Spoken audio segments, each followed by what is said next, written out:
நினைக்கிறவங்க health cafe நேயர்கள் அனைவருக்கும் அன்பான வணக்கங்கள். நான் ஸ்ரீவர்மா மருத்துவமனையின் சித்த மருத்துவர் ஜெயரூபா. நோய் இல்லாமல் வாழணும் அப்படின்னா சித்தர்கள் சொன்ன ஒரு முக்கியமான அறிவுரை, ஒவ்வொரு 4 மாதத்துக்கு ஒரு முறை பேதிக்கு மருந்து எடுத்துக்கோங்க அப்படிங்கிறத சொல்லியிருப்பார். இப்படி பேதிக்கு மருந்து எடுத்துக்கோங்க அப்படின்னு சொன்னோடனே நம்ம எல்லாருக்கும் வரக்கூடிய கேள்வி, டெய்லி நான் கரெக்டாக மோஷன் போகிறேனே டாக்டர், எனக்கு எதுக்காக பேதிக்கு மருந்து எடுக்கணும்? ஸோ இந்த டீடாக்ஸ் எதுக்காக எனக்கு தேவைப்படும் அப்படிங்கிறது தான் நிறைய பேரோட கேள்வியாக இருக்குது. ஆக்சுவலாக நம்ம உடம்புலேயே கழிவு நீக்கம் அப்படிங்கிறது நடக்கிறது தான். ஸோ நம்ம உடம்புல இருக்கக்கூடிய மலக்குடல், அதே மாதிரி சிறுநீரகம், நம்மளுடைய தோல், நுரையீரல், இது எல்லாமே கழிவு நீக்க உறுப்புகள் தான். ஆனாலும் கூட இந்த உறுப்புகளில் ஒரு சுணக்கம் ஏற்படுது. தொடர்ந்து நம்ம செரிமானம் நடந்துக்கிட்டே இருக்குது. இந்த மாதிரி சமயங்களில் ஒரு கட்டத்துக்கு மேலே நம்மளுடைய செரிமான சக்தி குறைய ஆரம்பிக்குது. உடல்லேருந்து வியர்வை சரியாக வெளியேற ஒரு நிலை நம்ம ரெகுலராக எக்ஸசைஸ் எல்லாம் நம்ம பண்ணுறதில்ல. அதே மாதிரி சிறுநீரகங்களுக்கும் நம்ம ஒரு அழுத்தத்தை கொடுத்துக்கிட்டே இருக்கோம். நிறைய உப்பு சேர்ந்த உணவுகளை நம்ம சாப்பிட்றோம், ப்ரிசர்வேட்டிவ் சேர்ந்த உணவுகளை சாப்பிட்றோம். இது மட்டும் இல்லாமல் சர்க்கரை வியாதியோ ரத்த அழுத்தமோ இருக்குது அப்படின்னாலே சிறுநீரகங்கள் பாதிக்கப்படுறதுக்கு நிறைய வாய்ப்புகள் இருக்குது. இந்த மாதிரியான காலகட்டத்தில் நம்ம கண்டிப்பாக நம்முடைய கழிவு நீக்க உறுப்புகளுக்கு ஒரு சின்ன ஸ்டிமுலேஷன் கொடுக்கணும். அந்த ஒரு ஸ்டிமுலேஷன் தான் டீடாக்ஸ் அப்படின்னு நம்ம சொல்கிறது. ஃபர்ஸ்ட் யாருக்கெல்லாம் இந்த டீடாக்ஸ் அப்படிங்கிறது தேவைப்படும்? ஸோ டீடாக்ஸ் மலச்சிக்கல் தொடர்ந்து இருக்கிறவங்க, வயிறு சம்பந்தமான பிரச்சனைகள் இருக்கிறது, சாப்பிட்ற உணவு சரியாகவே செரிக்க மாட்டேங்குது டாக்டர், அதே மாதிரி பசி சரியாக எடுக்கிறது இல்லை, கொஞ்சம் உணவு சாப்பிட்டாலுமே வயிறு உபசம் ஆகிடுறது, ரெகுலராக எனக்கு அசிடிட்டி சம்மந்தமான பிரச்சனைகள் இருக்குது. இந்த மாதிரியான பிரச்சனை இருக்கிறவங்க கண்டிப்பாக 4 மாதத்துக்கு ஒரு முறை நம்ம டீடாக்ஸ் எடுத்துக்கணும். ஸோ ரெண்டாவது, என்ன காரணம்னே தெரியாமல் எனக்கு டயர்ட்னஸ் இருக்குது, நான் ஒரு வேலை செய்கிறேன், எனக்கு ஒரு டயர்ட்னஸ் வருது அப்படிங்கிறது நார்மல் தான். வேலை எதுவுமே செய்யாமல் கூட காலையில் எழுந்திருக்கும் போதே எனக்கு ஒரு டயர்ட்னஸ் இருக்குது. ஸோ அதே மாதிரி வேலைகள் செய்கிறதுக்கே எனக்கு ஒரு விருப்பமே இல்லாமல் இருக்குது. இந்த மாதிரி எந்த ஒரு காரணமுமே இல்லாமல் ஒரு டயர்ட்னஸ் இருக்குது அப்படின்னாலே உங்களுடைய செரிமான மண்டலம் சரியாக இல்லை, மந்தத்தன்மையில் இருக்குது, உடலுக்கு தேவையான சத்துக்கள் கிடைக்கல, இதனால தான் நீங்கள் டயர்டாக இருக்கீங்க. ஸோ அப்போது நீங்கள் ஃபஸ்ட்டு பண்ண வேண்டியது டீடாக்ஸ் தான். மூன்றாவது, சின்ன சின்ன விஷயத்துக்கெலாம் இரிட்டேட் ஆகிறேன். நான் ரெகுலராக பண்ணக்கூடிய விஷயந்தான். வீட்டில் ஏதாவது ஒரு கேள்வி கேட்டாங்கன்னா கூட அதிகமாக நான் கோபப்படுறேன், இல்லைனா வருத்தப்படுறேன். ஸோ காரணமே இல்லாமல் மூட் ஸ்விங்ஸ் நிறைய இருக்குது. ஸோ இந்த மாதிரி மன அழுத்தமாக இருந்தாலும் சரி, அதீதமான கோபமாக இருந்தாலும் சரி, மனநிலையில் உண்டாகக்கூடிய மாற்றங்கள், இந்த மாற்றங்கள் எல்லாமே ஒரு சில சத்து குறைபாடுகளால் உண்டாகும். நம்மளுடைய வயிறு நம்ம செகண்ட் பிரெயின் அப்படின்னு நம்ம சொல்லுவோம். வயிறு எப்பெல்லாம் பாதிக்கப்படுதோ அப்பெல்லாம் நம்மளுடைய மனநிலை பாதிக்கப்படும். நிறைய பேர் கவனிச்சு பார்த்துருப்பீங்க, என்ன காரணம்னே தெரியல, ஸோ ரெகுலராக நான் டீ குடிப்பேன், இன்னைக்கு டீ குடிக்கல அப்படின்னாலே மனசு ரொம்ப கஷ்டமாக இருக்குது அப்படின்னு சொல்லுவாங்க. அதே மாதிரி தொடர்ந்து இனிப்பு சாப்பிடக்கூடிய நபர்கள் பார்த்தீங்கன்னா அந்த இனிப்பு சாப்பிட்டா தான் மனசுக்கு ஒரு சந்தோஷம் இருக்குன்னு சொல்லுவாங்க. ஸோ இந்த மாதிரியான நிலைகள், நம்மளுடைய வயிறு அப்படிங்கிறது நம்மளுடைய மனதோட தொடர்புடைய ஒரு முக்கியமான ஒரு விஷயம். எப்பெல்லாம் வயிறு மந்தமாகுது அப்படிங்கும் போதெல்லாம் நமக்கு இந்த மூட் ஸ்விங்ஸ்னு இருக்கும். ஸோ நிறைய பேர் அதை வயிறு மந்தமாக உணர மாட்டாங்க, மனநிலையில் ஒரு மாற்றமாக தான் உணர்வாங்க. உங்கள் வீட்டில் யாராவது சின்ன சின்ன விஷயத்துக்கெலாம் அதிகமாக கோபப்படுறாங்க, இல்லை ஒரு மன வருத்தத்தோடு எப்போவுமே நெகட்டிவாகவே பேசிகிட்டே இருக்காங்க அப்படின்னா கண்டிப்பாக அவங்களுக்கும் டீடாக்ஸ் தேவைப்படும். நாலாவதாக, தோல் சம்பந்தமான பிரச்சனைகள் தொடர்ந்து இருந்துகிட்டே இருக்குது. ஒரு அலர்ஜி வந்துகிட்டே இருக்கும் டாக்டர், என்ன உணவுப் பொருட்கள் சாப்பிட்றனே தெரியாது, நான் ஒரு சில வகையான உணவுப் பொருட்கள்லாம் சாப்பிட்றேன், முக்கியமாக பார்த்திங்கன்னா ஒரு மீன் சாப்பிட்றேன், இல்லை கடல் சார்ந்த உணவுகள்லாம் சாப்பிட்றேன் அப்படின்னா எனக்கு அந்த உணவுப் பொருள் ஒத்துக்கிறது இல்லை. இந்த மாதிரி சாதாரண பொருள்லேருந்து ஆரம்பித்து இப்போ நான் சாப்பிட்ற பொருளே பார்த்திங்கன்னா சாதமும் கஞ்சியும் தான் நான் சாப்பிட்றேன். ஸோ நிறைய உணவுப் பொருட்களை நான் தவிர்த்துட்டேன். இந்த மாதிரி அலர்ஜி சம்பந்தமான பிரச்சனை இருக்கிறவங்க, தொடர்ந்து நமக்கு முகத்தில் பருக்கள் இருக்கிறது, முகத்தில் கருநிற திட்டுக்கள் இருக்கிறது, கை கால்களில் கருப்பு நிற புள்ளிகள் இருக்கிறது, ஸோ கரப்பான்னு சொல்லக்கூடிய எக்ஸிமா மாதிரியான பிரச்சனைகள் இருக்கிறது, சொரியாசிஸ் மாதிரியான பிரச்சனைகள் இருக்கிறது. இது நம்முடைய ரத்தத்தில் பாதிக்கப்பட்டு நம்மளுடைய தோல் பாதிப்பை நமக்கு வெளியே காமிக்குது. ஸோ இந்த மாதிரியான ஒரு கண்டிஷன் உங்களுக்கு இருக்குன்னா கண்டிப்பாக நீங்கள் டீடாக்ஸ் எடுத்துக்கணும். கடைசியாக, நல்ல இரவு தூக்கம் வந்து இல்லை. ஸோ தூக்கம் அப்படிங்கிறதே எனக்கு ரொம்ப சிரமமாக இருக்குது. நைட்டு 12 மணி 2 மணிக்கு மேலே தான் எனக்கு தூக்கமே வருது. இப்படி ஒரு நிலை வந்து இருக்குது அப்படின்னா கண்டிப்பாக நீங்கள் வந்து டீடாக்ஸ் எடுத்துக்க வேண்டியது அவசியம். ஸோ இந்த 5 கண்டிஷன் இருக்கிறது அப்படின்னா நீங்கள் டீடாக்ஸ் எடுத்துக்கணும். இது இல்லாமல் எனக்கு எந்த நோயும் வரக்கூடாது, உடல் நான் வந்து ஆரோக்கியமாக வச்சுக்கணும், இதற்கு நான் உணவுகள்லாம் ஃபாலோ பண்ணுறேன், அது கூட எக்ஸசைஸ்லாம் ஃபாலோ பண்ணுறேன்னா கண்டிப்பாக நீங்கள் 4 மாதத்துக்கு ஒரு முறை டீடாக்ஸ் மெத்தட்ஸையும் ஃபாலோ பண்ணுங்கள். இந்த டீடாக்ஸை பொறுத்த வரைக்குமே 3 விதமான டீடாக்ஸ் வந்து இருக்குது. ஸோ டீடாக்ஸ் வந்து 7 நாள் எடுத்துக்கொள்ளக்கூடிய நெய் மருந்து சிகிச்சை அப்படிங்கிறது கம்ப்ளீட் டீடாக்ஸ். இதை வந்து நம்ம வருஷத்துக்கு ஒரு முறை பண்ணுறது நல்லது. ஸோ இந்த மாதிரி பண்ணும் பொழுது நம்முடைய லிம்ஃபேட்டிக் சேனல்ஸில் இருந்து இது எல்லாமே வந்து பாடியில் கிளியர் ஆகும்.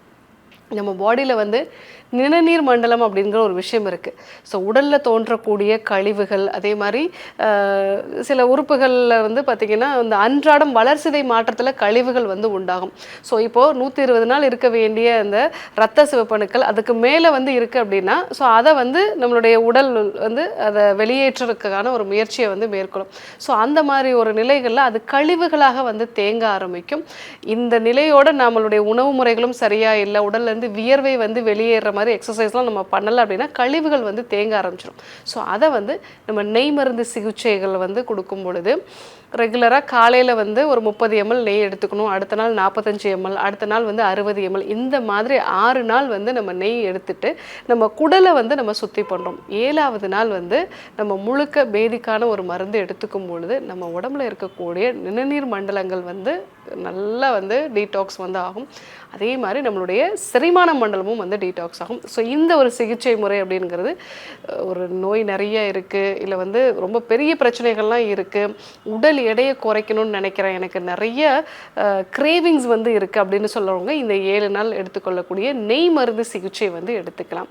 2வது ஒரு நாள் மட்டும் எடுத்துக்கிறது. ஸோ இது வந்து நம்ம சின்ன வயசுலலாம் பாட்டிங்க வந்து நம்ம வீட்டில் வந்து கொடுத்துருப்பாங்க. ஸோ காலையில் எழுந்த உடனே நல்ல ஒரு 20 ml அளவுக்கு விளக்கெண்ணெய் அதை வந்து லைட்டாக சூடு பண்ணிவிட்டு கொடுப்பாங்க. ஸோ இல்லைன்னா நிறைய பேர் அப்படியேவும் வந்து எடுத்துப்பாங்க.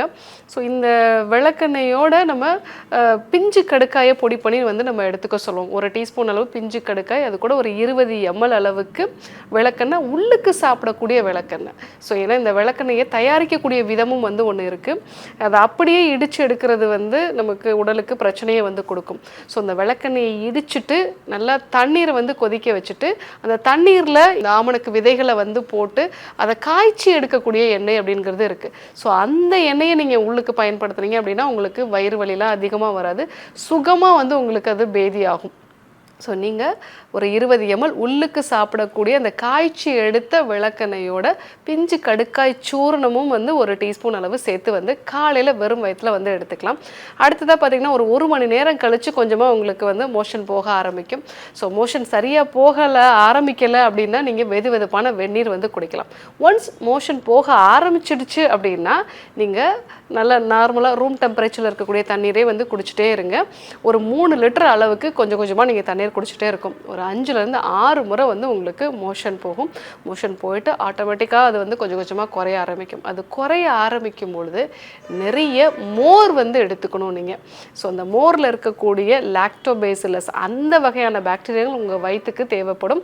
ஸோ ஆல்ரெடி உங்கள் குடலில் இருக்கக்கூடிய கெட்ட பாக்டீரியாஸ் வந்து உங்களுக்கு வெளியே போக ஆரம்பிச்சிடும். ஸோ இந்த ஒரு பேலன்ஸ் வந்து உங்களுக்கு இருக்கும். இந்த மாதிரி வந்து நீங்கள் எடுத்துக்கலாம். இது எல்லாருமே வந்து எடுத்துக்கலாம். ஈவன் வந்து ஒரு 20 வயசுக்கு மேலே இருக்கிறவங்க, ஸோ 60 வயசு வரைக்குமே இந்த மாதிரியான ஒரு டீடாக்ஸ் வந்து எடுத்துக்கலாம். இன்னும் சில பேர் வந்து பார்த்தீங்க அப்படின்னா உடலில் நோய் இருக்குது, டீடாக்ஸ் எடுத்துக்கணும், ஆனாலும் உடல் வந்து கொஞ்சம் பலகீனமாக இருக்குது, எனக்கு 4-5 முறைக்கு மேலெல்லாம் பேதியானால் என்னால் தாங்க முடியாது டாக்டர் அப்படின்னு சொல்லுவாங்க. அப்படி இருக்கிறவங்க டெய்லி டீடாக்ஸ் மாதிரி வந்து எடுத்துக்கலாம். ஸோ டெய்லி நம்ம வந்து நிலவாகை சூர்ணம் வந்து எடுத்துக்கிறது, இல்லைன்னா திரிஃபலா சூர்ணம் வந்து எடுத்துக்கிறது.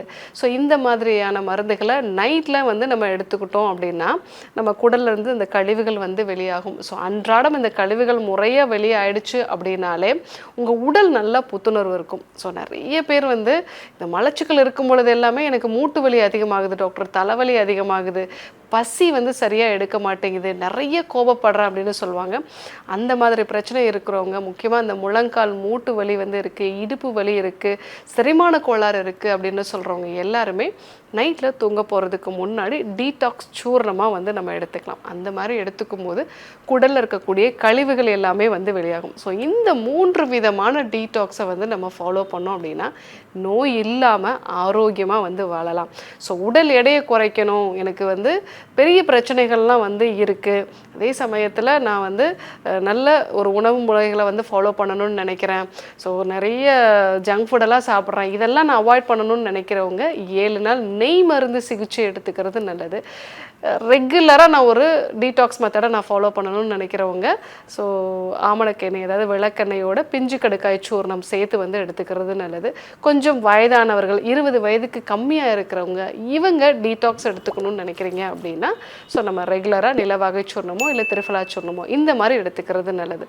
ஸோ இந்த டீடாக்ஸ் எடுத்த பிறகு தான் நிறைய பேர் வந்து ஃபீல் பண்ணுவாங்க, உடம்பு இவ்வளோ லேஸாக இருக்கே டாக்டர், ஸோ எனக்கு காலையில் எழுந்திரிக்கணும்னு நினைக்கிறேன், கரெக்டான டைமில் வந்து எழுந்திரிக்க முடியுது, அதே மாதிரி இந்த கிரேவிங்ஸ்லாம் வரல, நான் பிரியாணி சாப்பிட்டே ஆகணும் அப்படிங்கிற மாதிரியான கிரேவிங்ஸ்லாம் எனக்கு இப்போ இல்லை அப்படின்னு சொல்லுவாங்க. இன்னும் சொல்லப்போனால் நிறைய பேருக்கு அந்த நோயோட தீவிரம், மூட்டு வலியாக இருக்கட்டும், இடுப்பு வலியாக இருக்கட்டும், இன்னும் சர்க்கரை நோயாக இருக்கட்டும், அதனுடைய தீவிரம் எல்லாமே குறையிறத வந்து ஃபீல் பண்ணுவாங்க.